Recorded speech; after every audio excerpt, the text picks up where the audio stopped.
안녕하세요. 김어준입니다. 포승 묶인 김관진 장관을 보며 어제자 조선일보가 또 한 번 김관진 전 장관이 얼마나 참군인인지, 북한이 얼마나 싫어하는지, 그 구속이 안보에 얼마나 해가 되는지 기사를 냈습니다. 신기합니다. 조중동이 전직 국정원장들과 전 국방장관을 구속해서는 안 된다는 기사를 벌써 며칠째 그것도 똑같은 논리로 계속했습니다. 기자도 고도의 창작을 하는 사람들인지라 다른 매체, 다른 기자 논리를 계속 반복하는 거, 이거 자존심 상해서 안 하는 일인데 말이죠. 어제 정우택 자유한국당 원내대표도 같은 논리로 발언을 했죠. 전 국정원장들과 김관진 전 장관 감옥 가고 박수치고 좋아할 사람은 김정은 뿐이고 국을 해친다. 완전히 똑같은 논리입니다. 그냥 하는 말이 아니라 정말 어디 다 같이 모여 회의 같은 거 하십니까? 그럼 괜히 여러 곳으로 나눠서 힘 빼지 마시고 대표 선수 하나를 정해서 몰아주세요. 우리는 다 같이 이 논리 밀기로 했다고 사이좋게. 김어준 생각하겠습니다.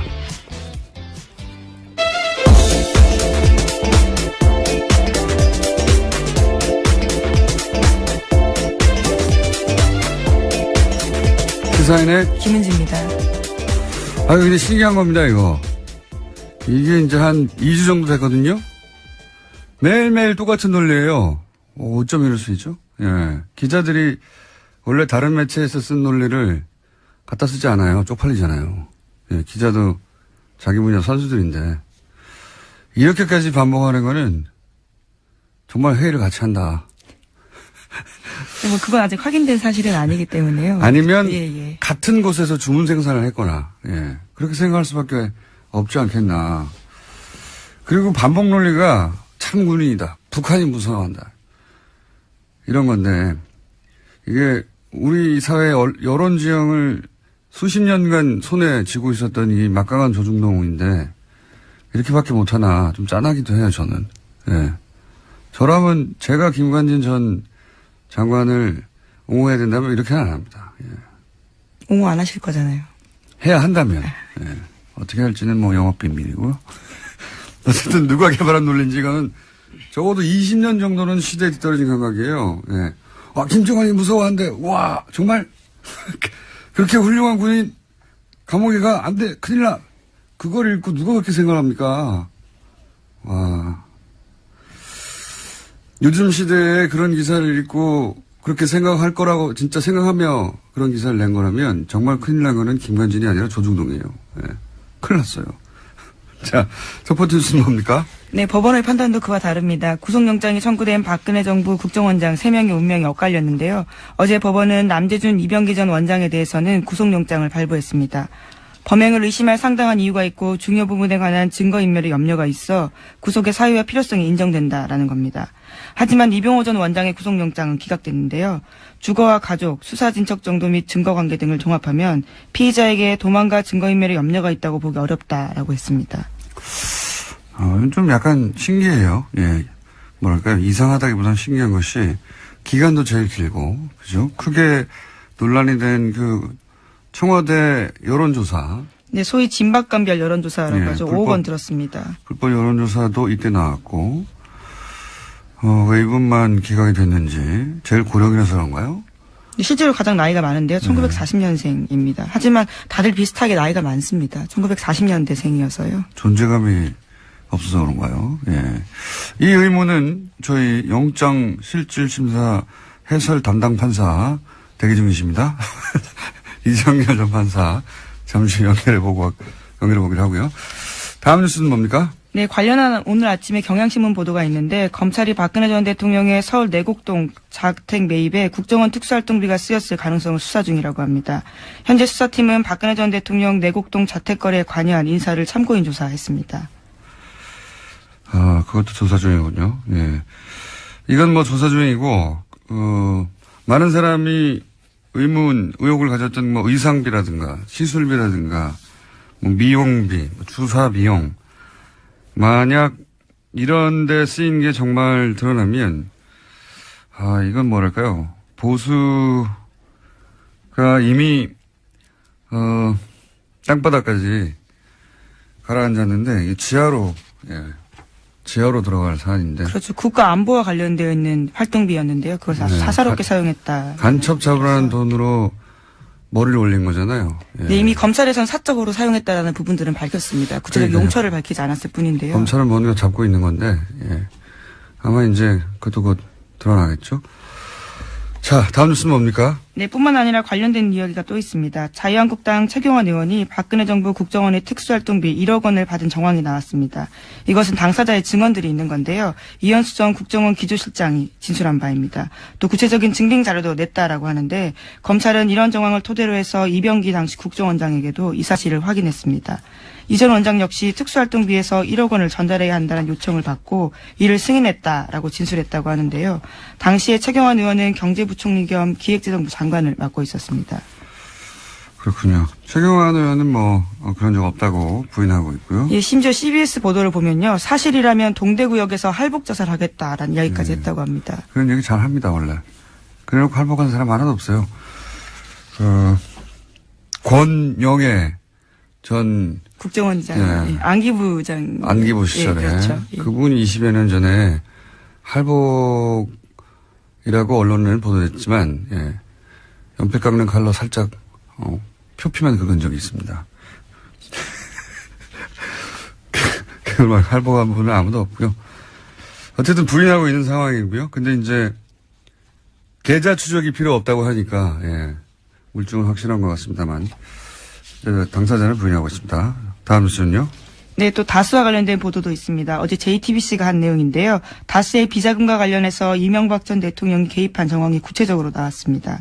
2008년 초에 당선인 신분이었던 이명박 전 대통령이 손수, 비자금 수습 문제를 지시했다라는 건데요. 관계자의 증언이 나온 겁니다.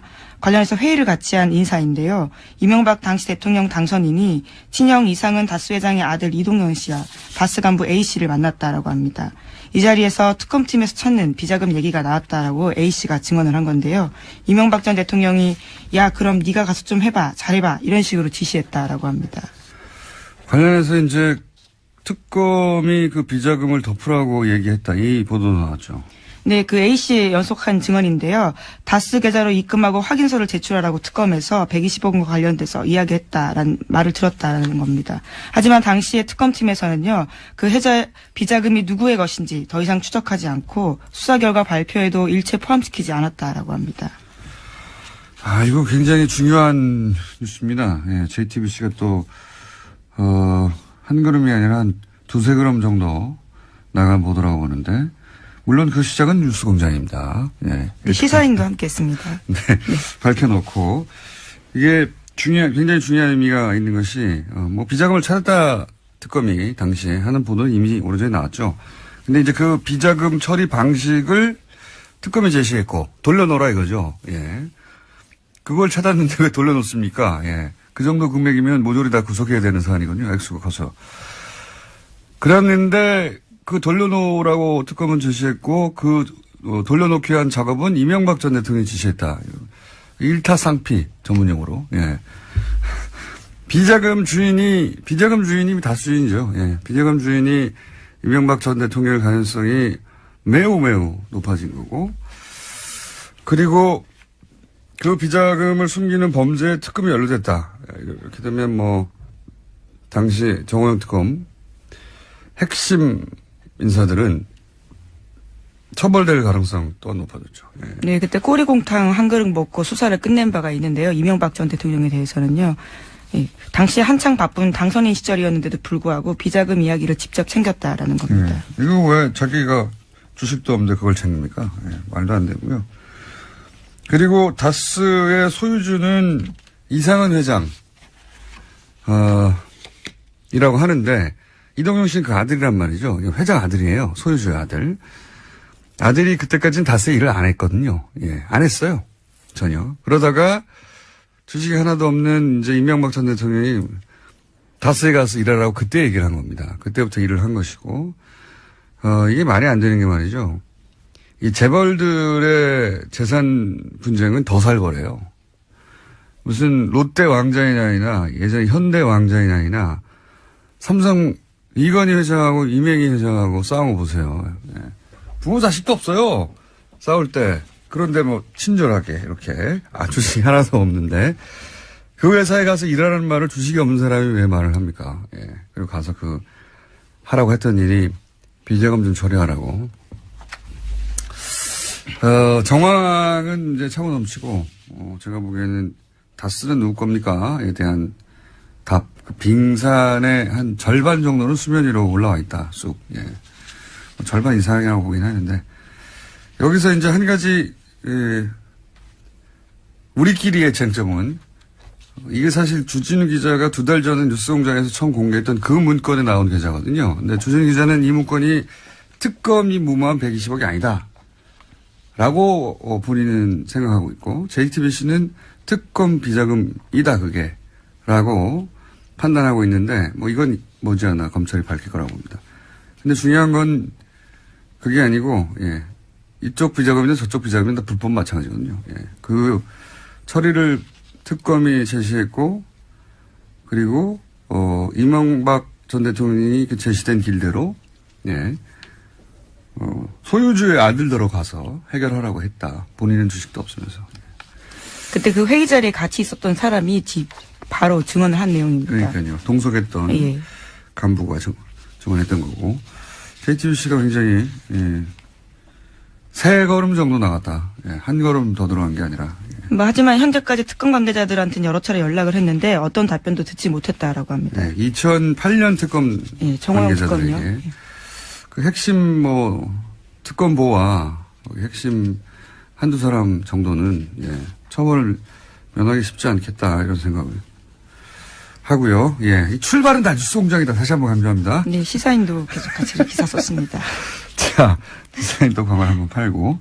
다음은요? 네, 어제 전병헌 청와대 정무수석이 사의를 표시했습니다. 대통령에게 누가 될 수 없어 정무수석의 직을 내려놓겠다라는 건데요. 현재 전 전 수석은 한국 e스포츠협회 자금 이용과 관련되어 있다라는 의혹을 받고 있습니다.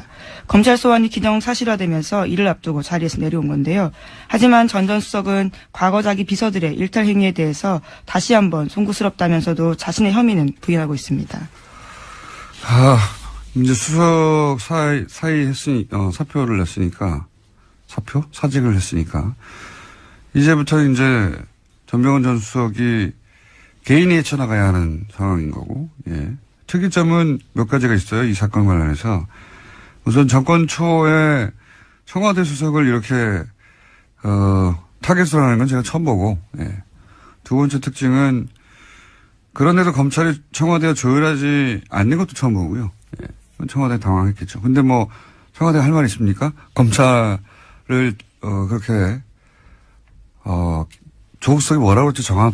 그 표현이 그때 당시. 조국 수석이 임명될 당시 기자들이 질문을 했지 않습니까? 네, 검찰을 지고 가지 않겠다는 취지 이야기들을 했다라는 것 같은데요. 정확한 워딩이, 예. 생각이 안 나네요. 예. 브리핑 끝나기 전에, 정확한 워딩 제가 말씀드리겠는데. 어쨌든, 그렇게 선언을 했잖아요. 네. 할 말이 없고, 세 번째는 요 특이점 굉장히 재밌습니다. 자유한국당이 조용합니다. 예, 이럴 경우에 이제 수석이 비리에 연루됐다고 막 난리가 나야 되거든요. 아무도 아무 말도 하지 않는다. 굉장히 신기하지 않습니까?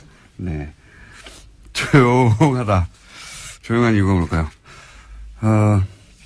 그리고 네, 다른 얘기하기 전에 하실 말씀 있습니까? 예, 검찰을 지휘하지 않겠다라는 취지 이야기를 했다. 지휘하지 않겠다. 예. 검찰은 지휘해서는 안 된다고 했던가요? 지휘하지 않겠다고 했던가요? 예. 지휘하지 않아서 이런 일이 있습니다. 예. 이거 불편해도 이렇게 원칙을 세웠기 때문에 어떡하겠어요? 예. 그리고 자유한국당의 조용한 이유도 이제 밝혀지겠죠.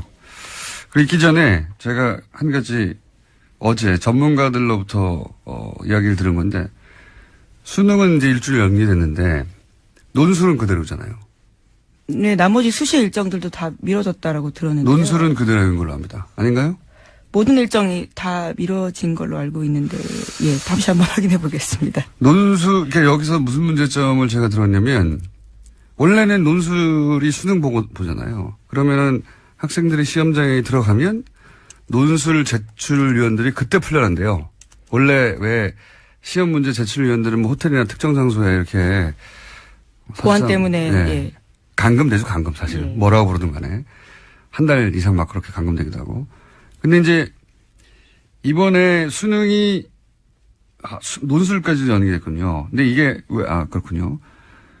그걸 전제하고도 뭐가 문제라고 전문가들이 얘기하냐면 시험 문제를 제출한 분들은 그렇게 수능을 문제 제출한 분들은 교육부에서 관리를 따로 해가지고 어디 호텔에다가 장기 감금 상태에 두는데 논술은 각 대학에서 내잖아요. 각 대학도 마찬가지로 어디 뭐 펜션이나 아니면 뭐 호텔 잡아서 그렇게 장기간 합숙하면서 문제를 낸다고 해요. 그런데 이제 일주일 연기되면 이 일주일간의 일정이 없다 이거예요. 대학은 미리 잡아두지 않았을 거란 말이죠. 그럼 호텔이고 뭐고 간에 예상보다 일찍 석방이 되는 겁니다. 이분들이 석방이 되면 귀신같이 이분들을 찾아내가지고 어떻게든 논술 문제를 알아내려는 브로커들이 존재한다고 해요. 예. 그래서 교육당국은 각 대학과 협조를 해서 이들을 반드시 별도 관리를 해줘야 된다. 일주일 추가로. 그렇지 않으면 나중에 한 군데라도 두 군데라도 말이 나올 수 있다. 왜냐하면 이 찬스를 놓치지 않는 브로커들이 있대요. 마구 달려들어가지고. 사교육 시장이 워낙 거대한 시장이다 보니까. 그러니까요. 그리고 그분들이 누군지 어떻게 아느냐. 그분들을 아는 게 일반인들은 어렵지만 알려고 하면 알 수 있다는 거예요. 왜냐하면 한 달 이상 강연을 안 했을 거 아닙니까? 강의를. 대타를 띄거나 누군가 대신 그 교수님들이 들어가서. 그래서 알아내려고 하면 알아낼 수가 있고 그래서 그분들 동선을 이렇게 뒤져가지고 결국 찾아낼 수 있다. 그것이 업인 사람들은. 그러면 그 사람들한테 일주일 동안 접근할 기회가 생긴다는 거죠. 브로커들이. 교육당국이 이 점을 꼭 유념하고 각 대학과 협조해서 이분들을 다시 감금시켜야 된다. 꼭 걱정하는 전문가들이 있었다는 사실. 예. 꼭 얘기해달라고 해서 제가 짚어둡니다. 네. 듣고 보니까 그렇더라고요. 예. 이건 뭐 전문가들끼리만 아는 이야기인데 듣고 보니 중요해서 제가 언급했습니다. 다음 순요? 네. 시간이 얼마 없는 것 같은데 그냥 원래대로 쭉 갈까요? 국민의당 안철수 대표가 어제 합리적 진보와 개혁적 보수 중심의 빅텐트론을 언급했습니다. 바른정당과의 연대 통합의 의지를 다시 한번 내비친 건데요. 어제 덕성여대에서 한 강의에 앞서서 이와 같은 강연문을 냈습니다. 재밌는 워딩이 다시 나왔네요. 빅텐트. 요거 잠시 언급할 주시한 내용인데. 오늘 시간이 별로 없으니 짧게 하면 이거 원래는 제3지대, 지난 대선 때 반기문 꽃가마 시나리오죠, 이게. 예. 근데 이제, 이렇게 되면서 국민의당 호남계 반발이 커지고 있다, 이런 보도가 있는데, 이건 안철수 대표가 한편으로는 바라는 바입니다. 왜냐면, 호남 정당 이미지로 다음 대권 어렵다고 보고, 반발하는 호남계는 나갈 땐 나가라. 이런 게 깔려 있고요. 게다가 반발해서 나갈 사람도 많지도 않고, 그다지. 이제 안 대표의 생각을 추정해보자면 제가 또 그 과정에서 어느 정도 탈호남도 된다. 그리고 바른정당 반토막 난 것도 반가운 일이에요. 안 대표 입장에서 보자면. 왜냐하면 유승민 대표 걔가 새가 작아지니까 먹힐 일도 없고 보수에게 먹힌다 소리 하면 아니다. 보수가 투항한 거다. 이런 소리 할 수도 있고. 그러면서 또 영호남 화합, 중도 보수 그리고 나중에는 자유한국당에서 이제 차기 대권 주자가 약하다. 그러면 이탈자 규합해서 등치를 키우고 차기를 노리자. 뭐 이런 구상인 거죠. 예. 유승민 대표의 구상도 이제 얘기할 거리가 있고 또 홍준표 대표의 구상도 얘기할 거리가 있는데 그건 뭐 오늘 시간이 좀 부족하니까 다음 시간에 얘기하죠. 하여튼 그런 구상인 것 같습니다. 그 구상대로 되겠느냐 하는 거는 별개의 얘기인데 구상은 그런 것 같습니다. 그런 뉴스고요. 끝내야 하니까. 예, 세월호 관련된 소식만 좀 전해드리겠습니다. 네. 세월호 미수습자 가족들이 어제 목포신항에서 기자회견을 열고요. 3년 7개월 만에 세월호 곁을 떠나겠다라고 밝혔습니다. 이로써 단원고 학생 남현철, 방영인 군, 교사 양승진 선생님, 그리고 일반인 승객 권재근, 권혁규 부자가 장례를 치르게 됐습니다. 이게 첫 번째 챕터가 이제 겨우 끝이 난 거죠. 구조, 군안, 수습. 이게 이제 끝난 겁니다, 사실은. 그럼에도 불구하고 5명 미수습자는 영원히 돌아가지 않게 된 거고. 두 번째 챕터는 2기 특조위가 열렸죠. 예. 그때, 의문, 의혹, 책임자, 아무리 오래 걸려도 철저히 조사해서 밝혀내야 하겠죠. 2기 특조위 국면이 되면 뉴스공장도 함께, 그동안 밝혀지지 않은 것들이 뭐가 있는지 함께 가겠습니다. 네. 여기까지 하고요. 시사인의 김은지였습니다. 감사합니다.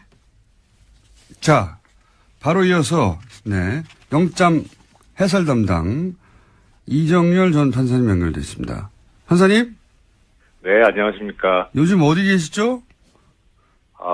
요즘 그 구로 디지털 단지역에 그 3번 출구로 나오시면, 예, 거기에 저희 법무법인 동안이라고 저희 회사가 있습니다. 네. 거기에서 근무하고 있습니다. 네, 거기서 이제 보통은 변호사로 근무하실 줄 아는데 사무장으로 계십니다. 좋습니다. 네, 판사님인데 변호사가 되지 못하셨죠. 왜냐하면 이명박 전 대통령 시절에 이명박 전 대통령을 조롱하는 트윗을 리트윗했다가 본인이 쓴 게 아닌데 악연이 있습니다. 이명박 전 대통령과. 예, 뭐 주의 깊게 보고 있습니다. 네. 주의 깊게. 자, 엘리트만 한다고 하는 영장 판사를 직접 하신 경력이 있는 전 판사님, 이병호 전 국정원장만 기각이 됐는데 왜 이렇게 된 건가요? 일단 그냥 표면적으로 보자면 이런 경우에 보통 그 영장 전담 판사들이나 뭐 본안 사건도 마찬가지인데 본 재판도 마찬가지인데 여러 명의 피고인이 있거나 피의자가 있으면 그 사람들 사이에 비교를 하는 습성들이 있어요. 아하. 그러니까 이제 누가 더 중하고 누가 더 가볍고 원래 이게 만약에 한 사람만 했으면 그 사람만 놓고 할 텐데 상대적으로 이제 비교를 하는 그런 습성들이 있고 아마 그거는 검찰도 마찬가지일 겁니다. 그러니까 그렇군요. 그러니까 국정원장들이 지금 서로 가족도 아닌데. 예, 그렇죠. 예. 뭐 혐의들이 비슷하고 하니까 엄밀하게 말하면 이들은 공범은 아니에요. 그러니까 혐의 내용이 비슷하기는 한데 각각 재직 기간이 다르기 때문에 각각 똑같은 범죄를 저지른 거 아닙니까? 거의 비슷한? 예, 그렇긴 한데 서로 간에 공모를 하는 거는 뭐 인수인계는 했을지언정 재직 기간이 다르니까 범죄 사실 자체에서는 공모 관계가 성립되지는 않을 거예요. 근데 이제 검찰도 그렇지만 이런 경우에 그러면은 실제 돈을 전달한 사람이라든가 뭐 밑에 국정원장 바로 밑에 급들이 있지 않습니까? 이 사람들에 대해서는 영장이 청구가 안 된 거는 검찰에서도 이제 비교를 하는 거죠. 누가 더 중하냐. 예, 그러니까 이제 이런 판사 앞에 왔을 때는 이 세 사람만 왔으니까 이 세 사람 사이에서 또 비교를 했을 가능성이 상당히 높습니다. 그 세 사람 사이에서 이제 비교를 했는데 한 사람 정도는 기각되지 않겠냐라고 하는 그런 생각을 했을 것 같아요. 그게 이제 영장 판사를 직접 해보신 경험상 그럴 개연성이 높다는 거고, 그리고 실제 구체적으로 내용으로 들어가서도 그렇게 기각에 영향을 미칠 만한 어떤 점이 있나요? 일단은 일단 세 사람을 일단 비교를 했을 가능성이 있다고 하니까 그런 차원에서 말씀드리자면 가장 큰 차이는 지금 이병호 전 원장 같은 경우에는 일종의 자백을 했죠. 박근혜 전 대통령이 시켰다, 요구를 했다. 근데 다른 사람들은 이제 뭐 돈 준 사실은 인정은 하지만 그런 공모관계에 대해서는 부인을 했고, 그러니까 그런 점에 있어서는 차별성이 있기는 있다고 보여요. 그리고 이제 그런 부분이 나타난 게 영장 기각 사유를 보면은 이제 수사 진척 정도와 증거 관계들을 종합하면 뭐 이렇게 해서 나왔는데, 수사 진척 정도와 증거 관계라는 게 이제 바로 자백이 돼 있고, 그래서 그 부분에 대해서 수사가 좀 더 됐다라고 하는 그런 표현으로 읽히기는 해요. 만약에 해설하신 대로 그런 이유라면 영장을 재청구하면 재청구해도 영장이 발부될 가능성이 낮네요. 그런 이유면? 발부될 가능성이요? 예. 아니요, 저는 좀 견해가 다른데요. 그 부분에 대해서는. 그러니까 일단은 자백을 했으니까 더 수사를 해서 받아낼 거는 이제 이 사람한테서는 없고, 그러니까 부인을 했으면 다른 증거를 대면서 추궁을 할 텐데, 자백을 했으니까 결국 공범 관계에 있는 박근혜 전 대통령만 조사하면 되지 특별히 더 조사할 필요가 있어 보이지는 않아요. 그러니까 뭐 보강할 부분이 사실 이병호 전 원장 같은 경우 그렇게 많지 않은데다가 근데 이 사건에서 지금 가장 큰 문제는요. 증거인멸의 우려 부분은 그런 식으로 어떻게든 뭐 좋게 해석해 줄 수는 있는데, 그러니까 도주 우려 부분이거든요. 이 도주 우려 부분 관해서 영장 그 발부 사유가 도주 우려 또는 증거인멸의 우려니까 증거인멸의 우려는 그렇게 해소가 됐다고 보더라도 예. 도주 우려 부분에 관해서 지금 언급하고 있는 게 뭐냐면 주거와 가족 이렇게 돼 있어요. 예, 예. 이게 이제 예전보다 이게 너무 더 추상적이 됐어요. 기각사유가. 그래서 무슨 말인지 좀 이해가 저도 잘은 안 가는데. 구속된 분들은 다 주거 가족이 다 있는데요. 예. 그러니까요. 그러니까 다른 사람하고 비교해서 아니 뭐 똑같은데 주거 일정할 거고. 예. 그래서 가족이 특별한 뭐 관계가 있는 뭐 사유가 있나 좀 찾아봤는데 특별한 사유도 없고요. 그리고 또 하나 이제 특이한 점은 이병기 전 원장 같은 게 영장이 발부된 예. 이분은 다음 달 중순쯤에 아마 자녀가 결혼을 하는 것으로 알고 있어요. 네. 그러니까 그런 사람도 지금 발부가 됐는데 그것보다 더 중한 사유가 있다는 것인지 아하, 그건 잘 모르겠어요. 예. 그런데 이제 제가 좀 중점적으로 좀 눈여겨서 눈에 띄는 부분이 있다면 영장이 발부된 사람들 있잖아요. 예. 이 두 사람 보면 영장 발부 사유가 증거인멸의 우려가 있다는 거거든요. 그거는 그러니까 뭐 도주 우려 예. 예, 그건 이해는 가는데 도주 우려가 있다는 얘기가 없어요. 그러니까 결국은 지금 도주 우려가 있다는 얘기가 없기 때문에 그래서 이 전체적으로 이 세 사람에 대해서 아예 전체적으로 도주 우려가 없다고 본 거 아닌가 그런 생각이 들어요. 그래서 그 도주 우려가 없다는 걸 쓰려고 보니까 그냥 주거와 가족이라고 이렇게 상투적인 표현을 쓴 것 같은데 이 부분이 저는 문제라고 생각을 합니다. 왜 문제입니까? 예, 이게 지금 혐의 중에 제일 큰 게 국고 손실인데요. 예. 이 국고 손실이 손실액이 5억 원만 넘어가도 최고형이 무기징역이에요. 형이 되게 세거든요.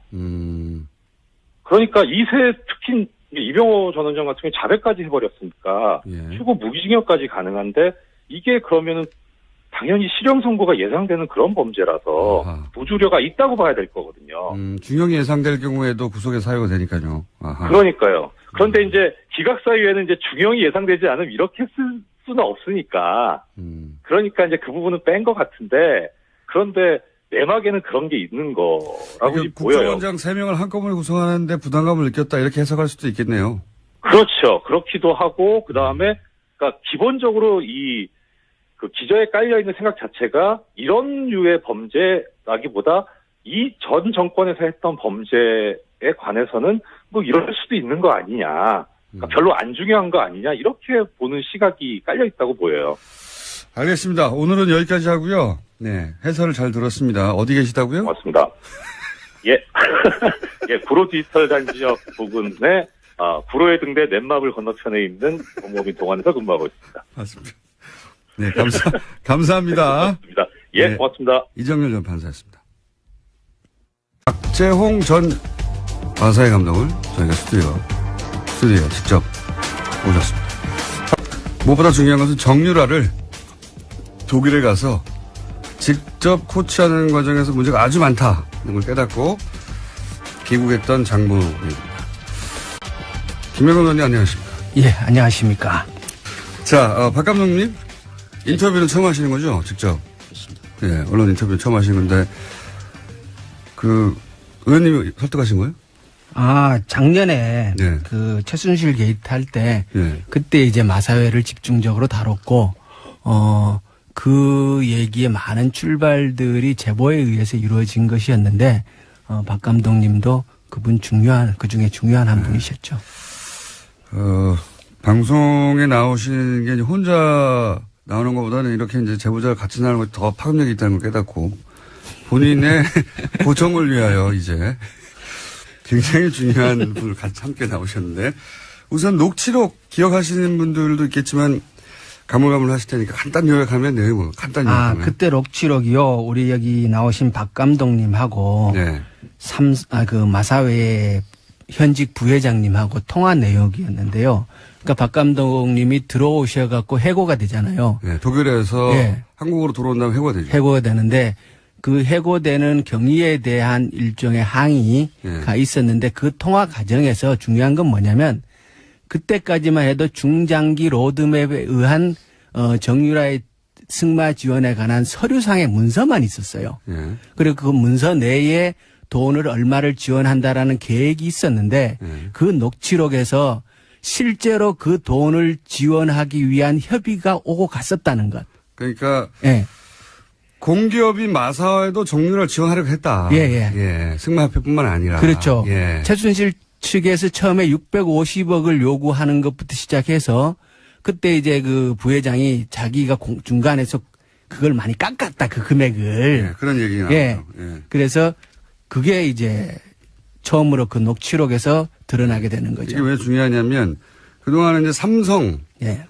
이 회장사였던 승마협회를 통한 정유라 지원만 거론됐는데 그게 아니고 공기업 마사회도 예. 600억대 처음에는 그렇죠. 정유라 지원을 계획하고 있다가 문제가 생겨서 중간에 발을 뺐을 뿐이다. 예, 예. 근데 공기업인 마사회가 왜 지원을 하려고 했냐. 최순실이 어떻게 마사회를 움직이냐. 그래서 마사회는 부인했었죠. 부인했는데. 처음엔 자기는 전혀 아니라 그랬고 네. 중장기 로드맵을 작성하는 과정에도 관여한 바가 없다라고 얘기를 했는데 네. 부회장의 입에서 네. 직접 그런 과정이 정황들이 나온 예, 거죠. 다 나온 거죠. 예. 그러니까 최순실의 영향력은 승마협회뿐만 아니라 마사회도 미치고 있었다 하는 정황. 예. 예, 중요한 정황이었는데 그런 내용이었습니다. 근데 그 내용을 바로 오늘 나오신 박재홍 전 마사회 감독님과 통화에 통해서 나온 것이고. 그렇죠. 이 박 감독님은 독일의 정유라를 직접 구출하신 분이니까 이제 그 얘기부터. 저기 그 수정을 좀 해주시기 바랍니다. 수정이 어떤 거예요? 예. 정유라는 마장마수 선수고 예. 저는 이제 장애물 감독이기 때문에 예. 정유라를 직접 레슨해 본 적은 단 한 번도 없습니다. 그럼 독일에는 레슨하러 가신 건 맞죠? 장애물 부분만 맡아가지고 나갔었고 예. 정유라는 마장마수이기 때문에 그 독일의 현지 코치가 예. 레슨한 걸로 알고 있습니다. 아, 그렇군요. 예. 마장 마술 부분만 하시려고 가신 거다. 저는 장애물 부분만. 아, 장애물 부분만 하시러 가신 거. 코치 하시러 가신 거 맞잖아요. 아니요. 종목이 틀립니다. 예를 들어서 피겨 꼼꼼하시는데. 스케이팅하고 예. 그 전체 팀을 짜는 역할을 맡고 가시죠. 아하. 스피드 네. 스케이팅과 피겨 스케이팅 차이라고 보시면 될 것 같습니다. 네. 차이가 있다! 네. 알아들었고요. 독일에 처음에 어떻게 가신 겁니까? 최순실 씨가 제안한 겁니까? 오라고? 저는 그 처음에는 그때는 마사회 감독이셨잖아요. 그렇습니다. 예. 처음에는 이제 독일을 생각하게 된 거는 2015년 8월에 제가 그 올림픽 선발전을 독일 하겐이라는 지역에서 시합을 했는데요. 네. 그게 이제 현 집행부 새로 들어온 삼성 집행부 네. 회장님 네. 박상진 회장님하고 황성수 부회장 그다음에 박원호 전 전무이사 해가지고 그쪽으로 왔었어요. 그다음에 그때 현 전무이사인 김종찬 전무이사도 왔었고요. 네. 굉장히 꼼꼼하신 분이군요. 날짜와 이름과 다 등장하고. 막 특검에서 하도 이거를 이야기를 하다 보니 조금 제가 숫자에 좀 둔한데 좀 다 외우셨군요. 납니다. 예. 가지고 저는 이제 그 격려차 올림픽 선발전이 그러니까 보통 그런 경우가 많이 있으니까. 삼성 회장단이 그러니까 승마협회 그 간부들이 내가 올림픽에 나가는 걸 응원하러 왔구나 이렇게 생각하셨어요. 예, 당연히 그렇게 생각하고. 당연히 그렇겠죠. 예. 그날 저녁에 이제 그 부회장 전체적으로 이제 같이 회식을 했는데요. 예. 그 자리에서 혼자 고생 많이 했다. 예. 다음번에는 그 단체전으로 만들어가지고 예. 도쿄올림픽에서 한번 열심히 예. 한번 해봐라. 예. 그래서 너무 고무적으로 받아들였고 너무 삼성전자 기분이 사장 좋았죠. 와가지고 막 하니까 그죠. 예, 그래서 90년대 후반에 삼성에서 스폰했을 때 또 그때 승마 기술 상승이 네. 우리가 그나마 아시아에서 유지해 왔는데 이번에 또 한번 기회가 되는구나. 저는 그렇게 상당히 기쁘셨겠네요. 예, 희망적으로 생각을 했어요. 그런데 알고 보니까 그렇죠. 근데 나중에 알고 보니까 그 시기 전후로 해가지고 코아스포츠하고 삼성하고 계약한 시기였더라고요. 그래서 그 승마 저한테 스폰하러 온 게 아니고 계약하러 왔구나 그렇게. 정유라 계약 때문에 온 걸 나중에 알게 됐다. 그러면 그때 삼성에서 이 정유라 선수를 맡아달라고 한 건 아닐 거 아닙니까? 언제 처음? 그런 이야기는 없었고요. 저는 이제 장애물 전문이니까 지금 뉴스나 여기 언론 쪽이 보면은 장애물과 마장맛을 구분을 못해요.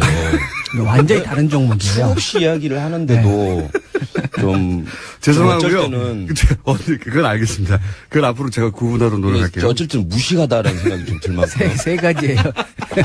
세 가지예요. 장애물. 아니, 그러니까. 다시 한번 말씀드리지만 장애물, 마장맛을. 피겨 스케이팅하고 그다음에 스피드 종합. 스케이팅. 예. 알겠는데요. 최순실 씨 제안으로 독일에 가신 겁니까? 이 질문 아직 답을 못 들어가지고. 예, 그래서 이제 저는 상당히 뭐 좋은 쪽으로 생각을 했고 네. 한번 기회가 더 되는구나. 승마계가 이로 인해서 한 번 더 상승할 수 있는 기회라고 생각을 했고. 박 감독님, 제가 한때 얘기를 해주세요. 네, 예, 아까 그리고 그 말씀드렸다 이후에. 보니까 앞으로 한 4번 정도 더 출연하셔야 될 것 같아요. 아니요, 저 오늘만 하겠습니다. 저는 생각보다 바빠요. 저기 마사에서 잘린 이후에 아니, 그 최순실 씨가 처음 제안했냐고요, 감독님. 아무튼 어쨌든 현명관 회장한테 해고를 당하고 그 후에 바쁩니다. 여기저기 넬슨할 때도 많고. 아니, 그러니까 독일, 오늘만.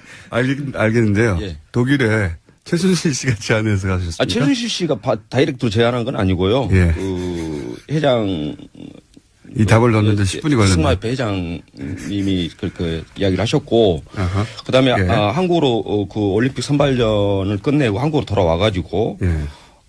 그때는 이제 이제 박원호 전무님 대한승마협회 이쪽에서 제안을 했었고, 그다음에 나가게 되게 된 시기에 최순실로부터 전화가 왔었습니다. 아, 최순실한테. 예, 최순실 씨한테 독일을 직접. 좀 나와달라라고 나와달라. 전화가 와가지고 저는 이제 그때 이제 최순실 씨한테 유연이 엄마라고 이렇게 이렇게 네네. 했을 텐데 네. 학부형으로 보신 거죠, 그러니까. 그렇죠. 학부형 승마 선수의 학부형 정도로 보신 그렇습니다. 거죠. 예. 그렇습니다. 처음에는. 예. 그 나와달라고 그래가지고 제가 공기업의 감독인데 네. 누가 나오라고 한다고 해서 나가고 네. 그렇게 할 수는 없고 네. 좀 공식적인 절차를 좀 거쳐야만 할 수 있다. 네. 알고는 있다. 지금 나가야 되는 상황이라는 걸 알고는 있는데 네. 좀 절차를 좀 거쳤으면 좋겠다라고 이야기를 했더니 좀 잠깐 기다려라고 네. 그리고 전화를 끊고 한 5분 내에 다시 전화가 왔어요. 네.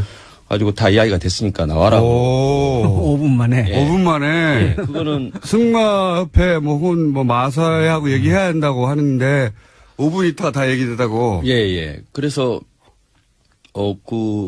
알겠는데 네. 무슨 이야기인지 알겠습니다. 하지만은 최순실 씨가 내한테 이야기를 하는 거 그렇다고 해서 내가 5분 만에 이야기 끝났다고 이제 이야기 끝났다 바로 나가는 수는 없지 않습니까? 공식적 문서가 있고 뭐. 예.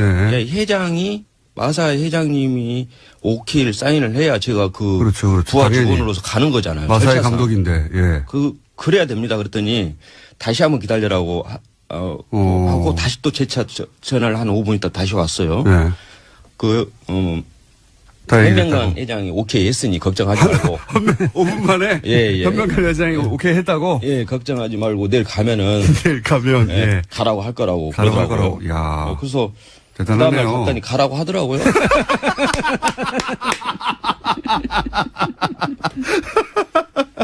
그래서 저는 이제 그러고 이제 나갔고요. 예. 그래서 나갔고요. 예, 그다음 그러니까 최순실 씨가 오라고 했는데 내가 마사회 감독으로 그렇게 금방 되는 게 아니다 그랬더니 5분만 기다리라고 했더니 전화 두 통으로 딱 끝났어요? 예. 대단하네요. 그 전에 이제 서류적으로는 대한승마협회하고 마사회하고는 왔다 갔다 했습니다. 공문으로 네. 나를 파견해달라. 감독님 5분밖에 안 남았어요. 이 얘기 정말. 이야기 조금밖에 안 났으니까. 감독님 앞으로 사회 예정돼 있고요. 그리고 아니. 저는 오늘만 못 옵니다. 뭐 출연료도 얼마 안 된다. 자, 그래. 이제 예. 아직 독일 가지도 못했어요. 독일 간 그래요? 이야기가 핵심인데, 독일 간 이야기 하지도 못했습니다. 자, 독일을 가셨습니다. 처음에. 예. 그때는 이렇게 생각하셨겠네요. 이 학부형인데 좀 힘이 좀 세구나. 예. 좀, 감사하게 생각했죠. 그렇죠. 예. 감사하게 생각하셨고. 근데 독일을 딱 가셨습니다. 가셨을 때 느낀 건 뭡니까? 맨 처음에는. 그때 말도 없고 선수도 없다고 얘기한 걸로 제가 인터뷰했습니다. 물론이죠. 이제 제가 이제 가가지고 준비 단장이라고 이제 공문으로는 준비 단장으로 나갔으니까 가 예. 준비를 제가 좀 해야 되니까 선수들도 오는 거 준비하고 말도 좀 준비하고 그 부분은 제가 이제 해야 될 부분이라고 네. 생각했기 때문에 가셨는데. 예, 갔는데 말도 좀 보고 다니고 말차도 보고 다니고 그랬어요. 말차. 예, 구입해 달라고 하고 네. 그랬는데 전혀 안 되는 거예요.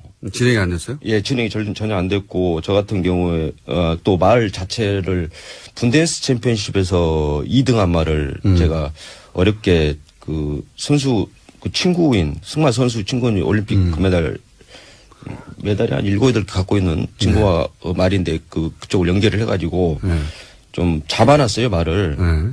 금방 삼성에서 하니 좀 기다려라. 금방 살 테니까 다른 데 팔지 말라. 근데 그게 한 3개월 정도 미뤄질 정도로 진행이 안 됐어요. 예, 진행이 안 됐고 그것 때문에 이제 되게 이제 최순실하고도 직접 통화를 했었고 박원호 씨하고도 이제 중간 역할이 이제 박원호 씨다 보니 네. 박원호 선배님하고도 이제 되게 서로 서운할 만큼 그다음에 좀 다투기도 많이 하고 승마협회 전무. 예, 뭐, 예. 전 전무죠 전 전무. 예. 당신은 전무. 예. 예, 예. 당시 전무 아니었으면 그 전 전무였습니다. 네, 죄송하고요. 진짜 네. 궁금하시네. 네, 정확하게 좀 해줬으면. 네, 정확하게 하도록 하겠습니다. 그러면 할 얘기 굉장히 많은데 아직 진도가 안 나가지고 지금 하신 얘기 중에 최순실 씨를 처음에는 이게 이런 높은 사람들을 잘 아는 힘 있는 학부형이구나. 뭐 전화 한 통으로 다 되네. 이렇게 생각하셨다가 혹시 그 생각이 바뀌게 되는 계기나 이건 무슨 이상한데 이렇게 생각이 바뀌신 거는 어떤 일을 통해서입니까? 저는 이제 이제 약간 소문이라고 하면은 좀 소문이라고 말하기는 싫은데 사실은 이제 그 전에 좀 최순실 씨가 상당히 네. 실권이 있다라는 이야기는 간혹 들었었습니다. 저 사람 예. 실세다. 예, 실세다. 그래서 뭐 청와대 실세다. 예, 뭐 저는 이런 뭐 거. 그래봤자 그래봤자. 뭐 아주머니가 네. 뭐 보기에도 별로 힘도 없게 보이고 네. 별로 그런 쪽으로 생각을 안 안 했죠. 하다가. 예, 다만 최순실 씨가 딸이 승마 선수 생활을 하면서 우리 승마계에 만약에 본인 어떤 뭐 삼성이라든가 무슨 다른 그런 스포를 가져온다면 고맙다. 저는 예. 상당히 고마운 쪽으로 생각을 했었죠. 그렇게 생각할 수 있죠. 예, 그렇게 했었는데 그냥 좋은 쪽으로만 생각을 했습니다. 처음에는 좋은 관계였고요. 예. 그런데 근데 이제 독일 가가지고 처음에 이제 말을 구입하려고 하니까 말도 안 사고. 예.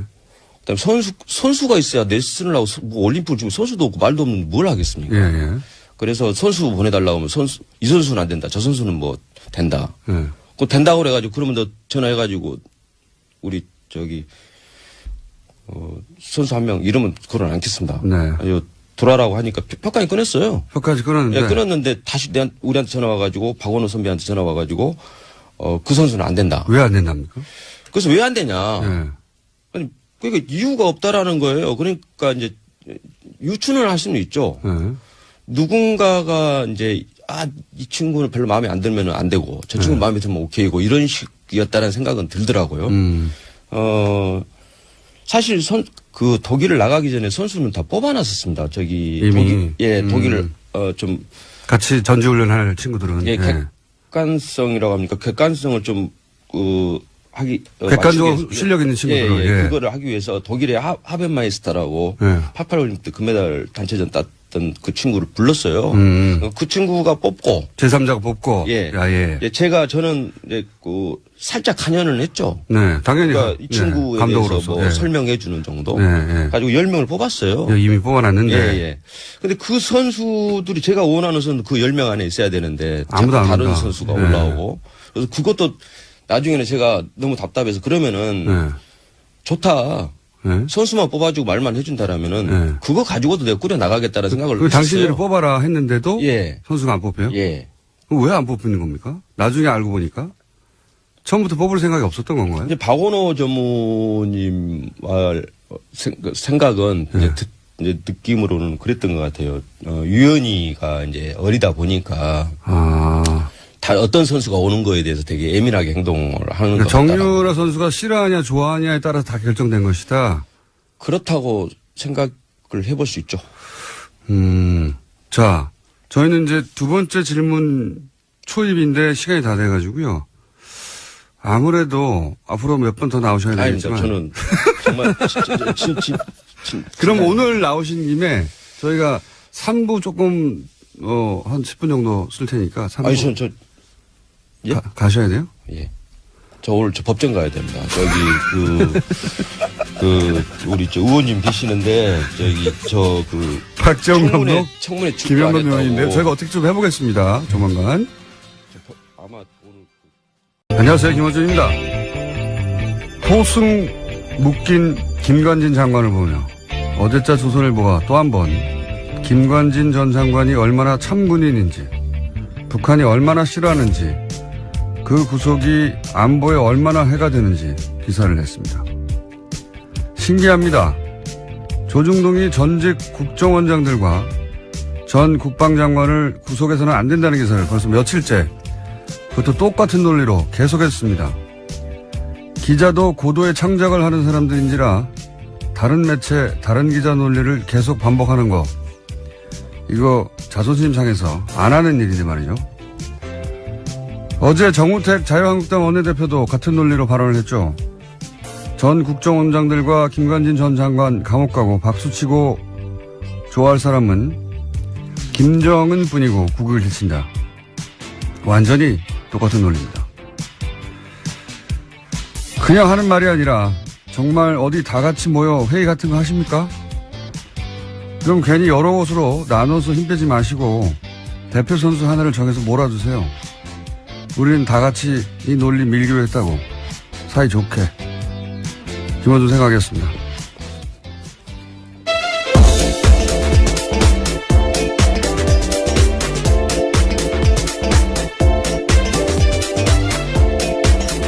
시사인의 김은지입니다. 근데 신기한 겁니다, 이거. 이게 이제 한 2주 정도 됐거든요? 매일매일 똑같은 논리예요. 어쩜 이럴 수 있죠? 예. 기자들이 원래 다른 매체에서 쓴 논리를 갖다 쓰지 않아요. 쪽팔리잖아요. 예, 기자도 자기 분야 선수들인데. 이렇게까지 반복하는 거는 정말 회의를 같이 한다. 뭐 그건 아직 확인된 사실은 아니기 때문에요. 아니면 예. 같은 곳에서 주문 생산을 했거나, 예. 그렇게 생각할 수밖에 없지 않겠나. 그리고 반복 논리가 참군인이다. 북한이 무서워한다. 이런 건데, 이게 우리 사회 여론 지형을 수십 년간 손에 쥐고 있었던 이 막강한 조중동인데, 이렇게밖에 못하나 좀 짠하기도 해요, 저는. 예. 저라면 제가 김관진 전 장관을 옹호해야 된다면 이렇게는 안 합니다. 예. 옹호 안 하실 거잖아요. 해야 한다면. 예. 어떻게 할지는 뭐 영업비밀이고요. 어쨌든 누가 개발한 논리인지 이거는 적어도 20년 정도는 시대에 뒤떨어진 감각이에요. 예. 김정은이 무서워한데, 와, 정말 그렇게 훌륭한 군인 감옥에 가, 안 돼, 큰일 나. 그걸 읽고 누가 그렇게 생각합니까? 와. 요즘 시대에 그런 기사를 읽고 그렇게 생각할 거라고 진짜 생각하며 그런 기사를 낸 거라면 정말 큰일 난 거는 김관진이 아니라 조중동이에요. 네. 을 받고 있습니다. 검찰 소환이 기정사실화되면서 이를 앞두고 자리에서 내려온 건데요. 하지만 전 전 수석은 과거 자기 비서들의 일탈 행위에 대해서 다시 한번 송구스럽다면서도 자신의 혐의는 부인하고 있습니다. 이제 수석 사표를 냈으니까, 사직을 했으니까, 이제부터 이제 전병헌 전 수석이 개인이 헤쳐나가야 하는 상황인 거고, 예. 특이점은 몇 가지가 있어요. 이 사건 관련해서. 우선 정권 초에 청와대 수석을 이렇게, 타겟으로 하는 건 제가 처음 보고, 예. 두 번째 특징은 그런데도 검찰이 청와대와 조율하지 않는 것도 처음 보고요. 예. 청와대 당황했겠죠. 근데 뭐, 청와대 할 말 있습니까? 검찰을, 그렇게, 조국 수석이 뭐라고 했지 정확한 그 표현이 그때 당시. 조국 수석이 임명될 당시 기자들이 질문을 했지 않습니까? 네, 검찰을 지고 가지 않겠다는 취지 이야기들을 했다라는 것 같은데요. 정확한 워딩이, 예. 생각이 안 나네요. 예. 브리핑 끝나기 전에, 정확한 워딩 제가 말씀드리겠는데. 어쨌든 그렇게 선언을 했잖아요. 네. 할 말이 없고, 세 번째는 요 특이점 굉장히 재밌습니다. 자유한국당이 조용합니다. 예, 이럴 경우에 이제 수석 수석이 비리에 연루됐다고 막 난리가 나야 되거든요. 아무도 아무 말도 하지 않는다. 굉장히 신기하지 않습니까? 네. 조용하다. 조용한 이유가 뭘까요? 그리고 네, 다른 얘기하기 전에 뭐 하실 말씀 있습니까? 예, 검찰을 지휘하지 않겠다라는 취지 이야기를 했다. 지휘하지 않겠다. 예. 검찰은 지휘해서는 안 된다고 했던가요? 지휘하지 않겠다고 했던가요? 예. 지휘하지 않아서 이런 일이 있습니다. 예. 뭐 이거 불편해도 이렇게 원칙을 세웠기 때문에 어떡하겠어요? 예. 그리고 자유한국당의 조용한 이유도 이제 밝혀지겠죠.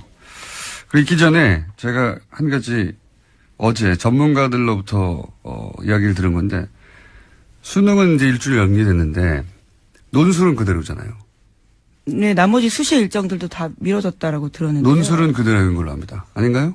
모든 일정이 다 미뤄진 걸로 알고 있는데, 예, 다시 한번 확인해 보겠습니다. 그러니까 여기서 무슨 문제점을 제가 들었냐면, 원래는 논술이 수능 보잖아요. 그러면은 학생들이 시험장에 들어가면 논술 제출위원들이 그때 풀려난대요.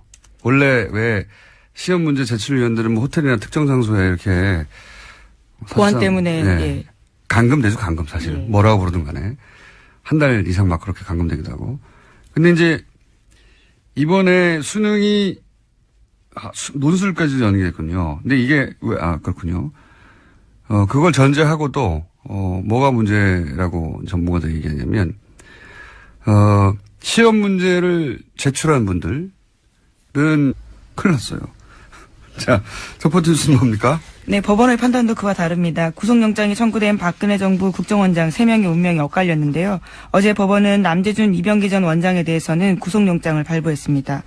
범행을 의심할 상당한 이유가 있고 중요 부분에 관한 증거인멸의 염려가 있어 구속의 사유와 필요성이 인정된다라는 겁니다. 하지만 이병호 전 원장의 구속영장은 기각됐는데요. 주거와 가족, 수사진척 정도 및 증거관계 등을 종합하면 피의자에게 도망과 증거인멸의 염려가 있다고 보기 어렵다라고 했습니다. 좀 약간 신기해요. 예. 뭐랄까요. 이상하다기보다는 신기한 것이 기간도 제일 길고, 그죠? 크게 논란이 된 청와대 여론조사. 네, 소위 진박감별 여론조사라고 하죠. 5억 원 들었습니다. 불법 여론조사도 이때 나왔고, 왜 이분만 기각이 됐는지 제일 고령이라서 그런가요? 실제로 가장 나이가 많은데요. 1940년생입니다. 하지만 다들 비슷하게 나이가 많습니다. 1940년대생이어서요. 존재감이 없어서 그런가요? 예. 이 의문은 저희 영장실질심사 해설 담당 판사 대기 중이십니다. 이정열 전 판사 잠시 연결해 보기로 하고요. 다음 뉴스는 뭡니까? 네, 관련한 오늘 아침에 경향신문 보도가 있는데 검찰이 박근혜 전 대통령의 서울 내곡동 자택 매입에 국정원 특수활동비가 쓰였을 가능성을 수사 중이라고 합니다. 현재 수사팀은 박근혜 전 대통령 내곡동 자택 거래에 관여한 인사를 참고인 조사했습니다. 그것도 조사 중이군요. 예. 이건 뭐 조사 중이고, 많은 사람이 의혹을 가졌던 뭐 의상비라든가 시술비라든가 뭐 미용비, 주사 비용, 만약 이런 데 쓰인 게 정말 드러나면, 이건 뭐랄까요. 보수가 이미, 땅바닥까지 가라앉았는데, 이게 지하로 들어갈 사안인데. 그렇죠. 국가 안보와 관련되어 있는 활동비였는데요. 그걸 사사롭게 사용했다. 간첩 잡으라는 돈으로 머리를 올린 거잖아요. 예. 네, 이미 검찰에서는 사적으로 사용했다라는 부분들은 밝혔습니다. 구체적 용처를 밝히지 않았을 뿐인데요. 검찰은 뭔가 잡고 있는 건데, 예. 아마 이제 그것도 곧 드러나겠죠. 자, 다음 뉴스는 뭡니까? 네, 뿐만 아니라 관련된 이야기가 또 있습니다. 자유한국당 최경환 의원이 박근혜 정부 국정원의 특수활동비 1억 원을 받은 정황이 나왔습니다. 이것은 당사자의 증언들이 있는 건데요. 이현수 전 국정원 기조실장이 진술한 바입니다. 또 구체적인 증빙 자료도 냈다라고 하는데 검찰은 이런 정황을 토대로 해서 이병기 당시 국정원장에게도 이 사실을 확인했습니다. 이 전 원장 역시 특수활동비에서 1억 원을 전달해야 한다는 요청을 받고 이를 승인했다라고 진술했다고 하는데요. 당시에 최경환 의원은 경제부총리 겸 기획재정부 장관을 맡고 있었습니다. 그렇군요. 최경환 의원은 그런 적 없다고 부인하고 있고요. 예, 심지어 CBS 보도를 보면요. 사실이라면 동대구역에서 할복자살 하겠다라는 이야기까지 했다고 합니다. 그런 얘기 잘 합니다, 원래. 그래놓고 할복한 사람 하나도 없어요.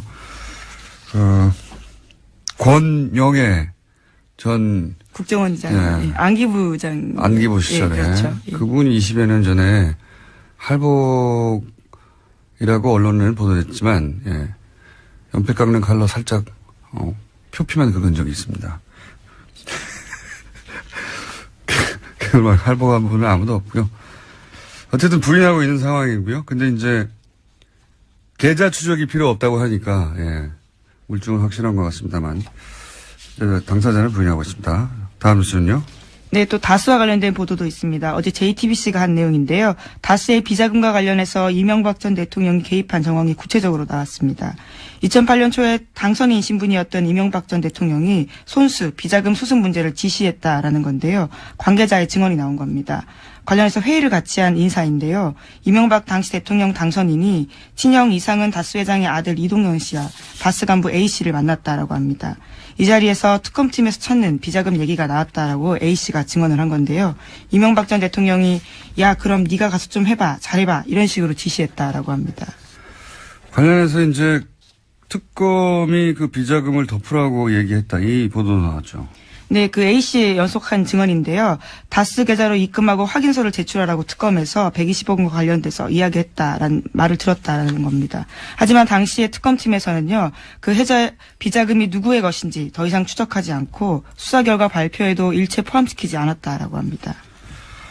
아, 이거 굉장히 중요한 뉴스입니다. 예, JTBC가 또 한 걸음이 아니라 한 두세 걸음 정도 나간 보도라고 보는데 물론 그 시작은 뉴스공장입니다. 네. 시사인도 함께했습니다. 네, 밝혀놓고 이게 굉장히 중요한 의미가 있는 것이 뭐 비자금을 찾았다 특검이 당시에 하는 보도는 이미 오래전에 나왔죠. 근데 이제 그 비자금 처리 방식을 특검이 제시했고 돌려놓으라 이거죠. 예. 그걸 찾았는데 왜 돌려놓습니까? 예. 그 정도 금액이면 모조리 다 구속해야 되는 사안이거든요. 액수가 커서. 그랬는데 그 돌려놓으라고 특검은 지시했고 그 돌려놓기 위한 작업은 이명박 전 대통령이 지시했다. 일타쌍피 전문용어로. 예. 비자금 주인이 다수인이죠. 예. 비자금 주인이 이명박 전 대통령의 가능성이 매우 높아진 거고. 그리고 그 비자금을 숨기는 범죄에 특검이 연루됐다. 이렇게 되면 뭐 당시 정호영 특검 핵심 인사들은 처벌될 가능성 또한 높아졌죠. 예. 네, 그때 꼬리곰탕 한 그릇 먹고 수사를 끝낸 바가 있는데요. 이명박 전 대통령에 대해서는요. 예, 당시 한창 바쁜 당선인 시절이었는데도 불구하고 비자금 이야기를 직접 챙겼다라는 겁니다. 예. 이거 왜 자기가 주식도 없는데 그걸 챙깁니까? 예, 말도 안 되고요. 그리고 다스의 소유주는 이상은 회장 이라고 하는데 이동영 씨는 그 아들이란 말이죠. 회장 아들이에요. 소유주의 아들. 아들이 그때까지는 다스에 일을 안 했거든요. 예, 안 했어요. 전혀. 그러다가 주식이 하나도 없는 이제 이명박 전 대통령이 다스에 가서 일하라고 그때 얘기를 한 겁니다. 그때부터 일을 한 것이고, 이게 말이 안 되는 게 말이죠. 이 재벌들의 재산 분쟁은 더 살벌해요. 무슨 롯데 왕자인아이나 예전 현대 왕자인아이나 삼성 이건희 회장하고 이명희 회장하고 싸운 거 보세요. 네. 부모 자식도 없어요.